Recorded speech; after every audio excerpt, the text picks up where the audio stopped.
दोस्तों आपका Sengar study centre में। तो हमारे सेंगर सर ने जो कोर्स था वो खत्म कर चुके हैं और हमने हमारे मन से जो जीके जीएस और मैथ्स के क्वेश्चन बना के लाए, तो हम आपको समझाने की कोशिश करेंगे। तो पहला क्वेश्चन की तरफ बढ़ते हैं जीके के। भारत की सबसे लंबी समुद्र तट वाला राज्य कौन सा है? भारत का सबसे लंबा समुद्र तट वाला राज्य कौन सा है? जो कि गुजरात है। गुजरात का समुद्र तट की लंबाई 1600 किलोमीटर है। बढ़ते अपने दूसरे क्वेश्चन की तरफ। विश्व की सबसे गहरी झील कौन सी है? विश्व की सबसे गहरी झील बेगाल है, जो रूस में स्थित है। अखबारी कागज बनाने की कंपनी कहां पर स्थित है? ये कई बार क्वेश्चन पूछा गया है। अखबारी कागज बनाने की कंपनी कहां पर स्थित है? तो नेपानगर में। नेपानगर उत्तर यूपी मध्य प्रदेश में आया हुआ है, सॉरी। भारत का नोबेल पुरस्कार पाने वाला दूसरा व्यक्ति कौन था? भारत का नोबेल पुरस्कार पाने वाला दूसरा व्यक्ति था सीवी रमन, और पहले व्यक्ति थे रविंद्रनाथ टैगोर। ऑस्कर पुरस्कार किस क्षेत्र में दिया जाता है? तो ये ऑस्कर पुरस्कार फिल्मी क्षेत्र में दिया जाता है, अंतरराष्ट्रीय स्तर पर। भारत के ग्रैंड ओल्ड मैन के नाम से किसे जाना जाता है? तो दादा भाई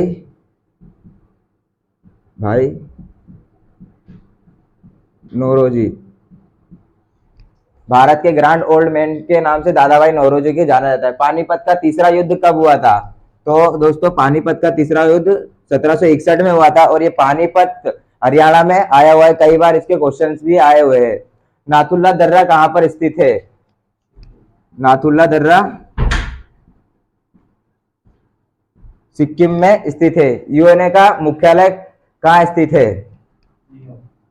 मालिक इसकी स्थापना कब हुई थी? तो यूएनए का मुख्यालय न्यूयॉर्क में स्थित है और इसकी स्थापना 1945 में हुई थी। भारत का सबसे ऊंचा बांध कौन सा है? भारत का सबसे ऊंचा बांध टिहरी बांध है, जो भगीरथी नदी पर है। भारत चीन का युद्ध कब हुआ था? 1962। भारत और चीन का युद्ध 1962 में हुआ था। बंगाल का विभाजन कब हुआ था? 1905। बंगाल का विभाजन 1905 में हुआ था। प्रथम गोलमेज सम्मेलन कहाँ हुआ था? 13वां सवाल, प्रथम गोलमेज सम्मेलन कहाँ हुआ था? कब हुआ था? प्रथम गोलमेज सम्मेलन हुआ था लंदन में, जो कि 1930 में हुआ था। 1930 में हुआ था। आरबीआई बैंक का मुख्यालय कहाँ स्थित है? कई बार क्वेश्चन पूछता है आरबीआई, एसबीआई, एक्सिस बैंक का मुख्यालय कहाँ स्थित है? तो ये सब बैंकों के मुख्यालय मुंबई में स्थित है। चीन का शोक किस नदी पे नदी को कहा यानी किस नदी पे कहा गया है? यानी चीन का शोक किस नदी में बनाया जाता है? तो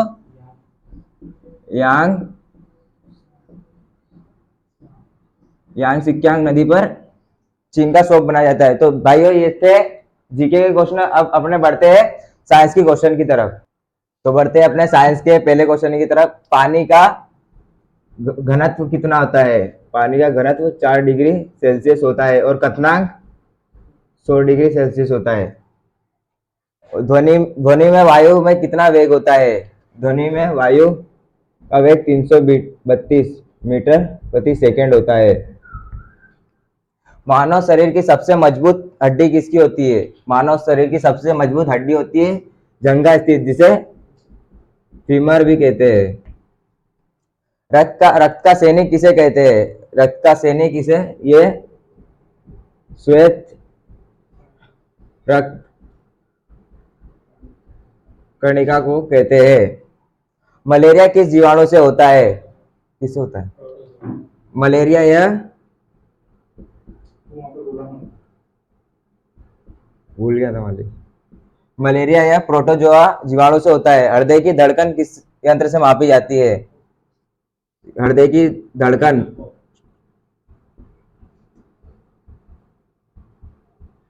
धड़कन स्टेथोस्कोप से मापी जाती है।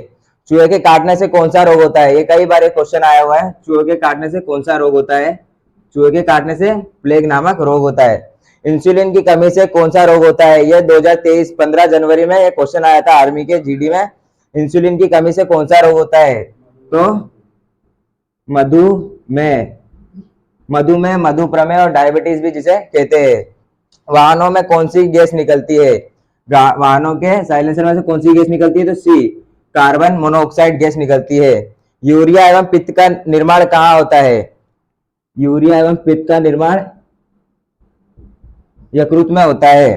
प्रकाश संश्लेषण यह एक कैसी प्रक्रिया है? प्रकाश संश्लेषण यह एक प्राकृतिक प्रक्रिया है, रासायनिक प्रक्रिया है।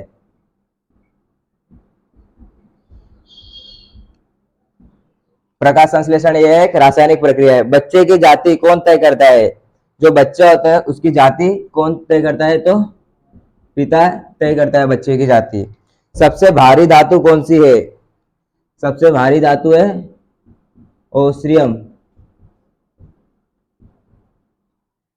पत्ते हरे किस कारण से होते हैं? पत्ते हरे ये क्लोरोफिल के कारण से हरे होते हैं। ओजोन का रासायनिक सूत्र क्या है? ओजोन गैस का रासायनिक सूत्र O3 है। तो दोस्तों ये जीके और साइंस के जो कुछ क्वेश्चन थे तो आप नोट कर लीजिएगा, और मैथ का जो क्वेश्चन है वो आगे हम चलाते हैं। दोस्तों मेरा नाम तिवारी नीरज। आज हम लोग प्रैक्टिस सेट दूसरा करने वाले हैं और आज हम लोग मैथ के क्वेश्चन लेंगे। तो चलो शुरुआत करते हैं पहले क्वेश्चन से। इसमें देखो क्या लिखा है, क्रम को पूरा करें। इसमें 7 से 14 हो रहा है, 14 से 28 हो रहा है, 28 से 56 हो रहा है। तो यहाँ पे हमको देखने को मिल रहा है कि इस संख्या बढ़ती जा रही है, यानी कि गुणा हो रहा है। 7 दूनी 14, 14 दूनी 28, 28 दूनी 56। तो अब 56 में 2 का गुणा करेंगे तो हमको मिलेगा 112।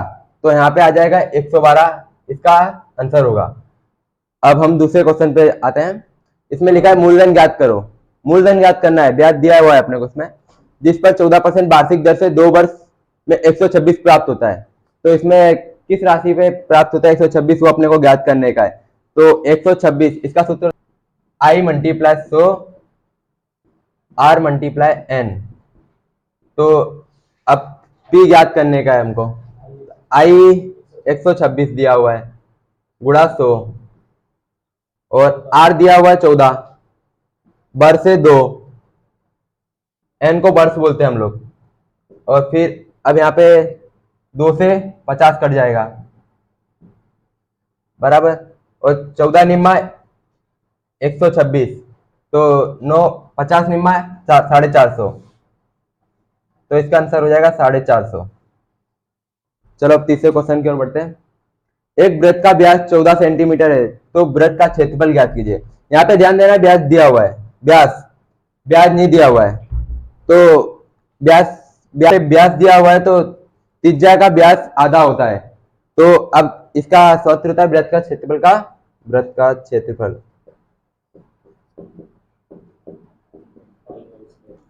पाई आर स्क्वायर। पाई की वैल्यू हमेशा 22/7 होती है। कभी कभार दे दिया जाता है, बाकी अगर नहीं दिया हो तो 22/7 ही रखना होता है। और अब ये व्यास का आधा करना है, तो 14 का आधा करेंगे तो 7 आ जाएगा। तो यहाँ पे 7 स्क्वायर है तो 7 2 बार लिखेंगे, 7 से 7 कट गया। अब 22 का गुणा 7 से करेंगे, 7 दूनी 14, एक कैरी, 7 एकम 7 14, एक 15, 154 इसका आंसर आ जाएगा स्क्वायर। ठीक है, अब चौथे क्वेश्चन की ओर बढ़ते हैं।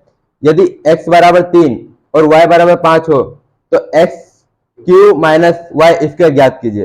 यहाँ पे देखना क्यू दिया हुआ है और यहाँ पे स्क्वायर दिया हुआ है।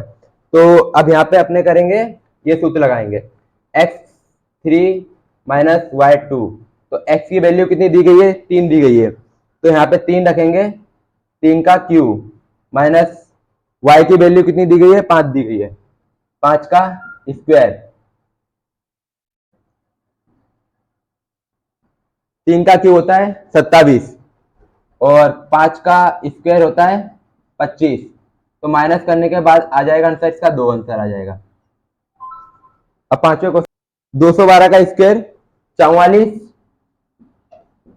944 होता है। आप इसको करके देख भी सकते हो।